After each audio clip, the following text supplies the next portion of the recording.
ये कहानी है एक छोटी बच्ची की। यही कुछ 9-10 साल की होगी। हमारी आज की कहानी में हम इस बच्ची का नाम रीमा लेकर चलेंगे। तो कहानी कुछ ऐसी है कि रीमा अपने माता पिता की पहली संतान थी। रीमा के माता पिता और सभी परिवार वाले उसे बड़ा प्यार करते थे। जब रीमा का जन्म हुआ तो परिवार में उदासी की सीमा उतनी नहीं थी, क्योंकि रीमा पहली संतान जो थी। अरे, अब लड़की हुई तो क्या हुआ, अगली बार लड़का ही होगा, इस बात की उम्मीद पूरे परिवार में बनी हुई थी। लेकिन उस छोटी बच्ची को क्या पता कि समाज के लिए लड़का होना क्या होता है और लड़की होना क्या। खैर, अभी तो जमाना काफी हद तक बदल रहा है। लड़की को लड़के के बराबर समझा जाता है। भगवान करे कि ये सोच बरकरार रहे।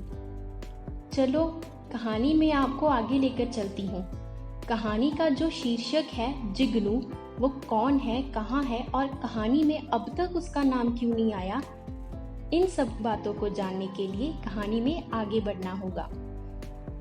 परिवार में मानो जैसे कहर ही बरस गया हो, जब एक के बाद एक रीमा के साथ खेलने को, पढ़ने को और साथ जीने को उसकी 2 छोटी बहनें आ गई। जी हाँ, अब वो 3 बहनें थी। ऐसा बिल्कुल नहीं है कि रीमा और उसकी बहनों को प्यार नहीं मिला। अरे, बल्कि उन तीनों को तो पूरे परिवार से बड़ा लाड प्यार मिला, अच्छी शिक्षा मिली और वो सब मिला जो एक माता पिता को अपने बच्चों के लिए करना चाहिए। जी हाँ, जो एक माता पिता को अपने बच्चों के लिए करना चाहिए। लेकिन साथ ही में हम एक बात को इनकार नहीं कर सकते कि परिवार में ज्यादा खुशी तब होती जब एक भी उन तीनों में से बेटा होता। ये तो रही परिवार और समाज की बातें। अब लेकर चलती हूँ आपको कहानी के मुख्य भाग की तरफ, जिस कहानी को लिखने वाली कलम की स्याही रीमा के मन से निकली थी।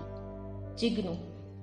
रीमा भले ही अपनी बहनों से बड़ा प्यार करती थी, परंतु समाज की इस मानसिकता ने जैसे मानो उस बच्ची के मन में घर सा कर लिया हो।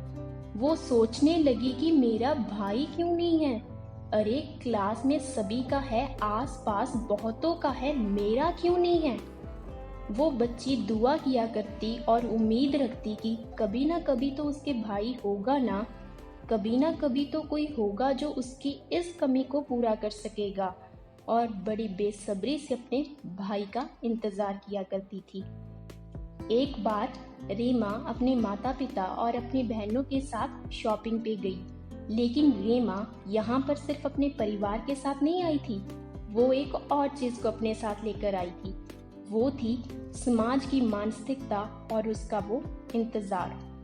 तो इंतजार का फल कुछ यूं हुआ कि जब सभी परिवार जन अपनी अपनी शॉपिंग करने में व्यस्त थे, तो रीमा का ध्यान किस चीज ने केंद्रित किया। वो थी एक बॉय बेबी डॉल। जी हाँ, एक डॉल। रीमा उस डॉल के पास गई, उसे उठाया और बस। वो कहते हैं ना, अगर किसी चीज को पाना हो तो जिद करनी सीखो, और अगर जिद करनी सीखनी हो तो किसी बच्चे से सीखो। रीमा ने उस डॉल को पाने की जिद की और उसकी जिद के आगे उसके माता पिता को झुकना पड़ा और रीमा को वो डॉल खरीद कर देनी पड़ी। उस डॉल के आने से रीमा की जिंदगी में जैसे वो कमी पूरी हो गई हो, उसका वो इंतजार जैसे खत्म सा हो गया हो, और रीमा को शायद अपना भाई उसमें मिल गया हो। हाँ, ये डॉल भले ही उस असलियत को पूरा ना कर सके, भले ही ये बेटा ना बन सके और समाज की उम्मीदों पर खरा ना उतर सके, परंतु उस बच्चे का प्यारा सा इंतजार, उसकी वो उम्मीद जरूर ये डॉल पूरी कर सकता था। अंधेरे में कैसे जिगनू आकर रोशनी कर देता है ना, वैसे ही रीमा की जिंदगी में इस डॉल ने आकर जैसे रोशनी भर दी हो। इसीलिए ही शायद रीमा ने उसका नाम जिगनू रखा था। जिगनू तो जैसे उसकी जिंदगी का एक हिस्सा बन गया था, और सिर्फ इतना ही नहीं, पूरे परिवार में रीमा की इन भावनाओं को बड़े लाड प्यार से देखा जाता था। अगर आज की बात करें, जब रीमा बड़ी हो चुकी है, तो रीमा का जिगनू उसके पास नहीं है, क्योंकि आखिर थी तो वो एक डॉल ही ना। रीमा ने काफी समय जिगनू को अपने सीने से लगाकर रखा और फिर एक दिन अलमारी में जाकर रख दिया ताकि वो खराब ना हो जाए। और फिर एक दिन ऐसा भी आया जब जिग्नू एक डॉल होने की वजह से कहीं रिश्तेदारी में किसी बच्ची को भेज दिया गया और ऐसे रीमा का जिग्नू यूं खो सा गया। यहाँ पर जिग्नू का जाना उतना मूल्यवान नहीं जितना उसका आना था। आज समय काफी बदल चुका है।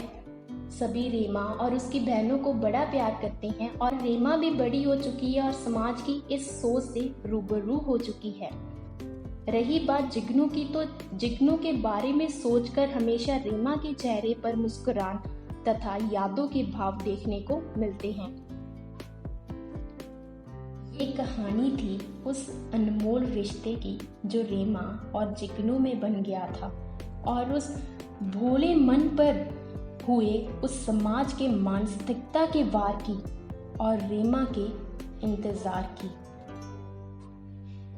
आसान नहीं था रीमा के लिए इस कहानी को बता पाना, परंतु अपनी भावनाओं को समेटना चाहती थी, उन्हें एक कहानी का रूप देना चाहती थी। धन्यवाद।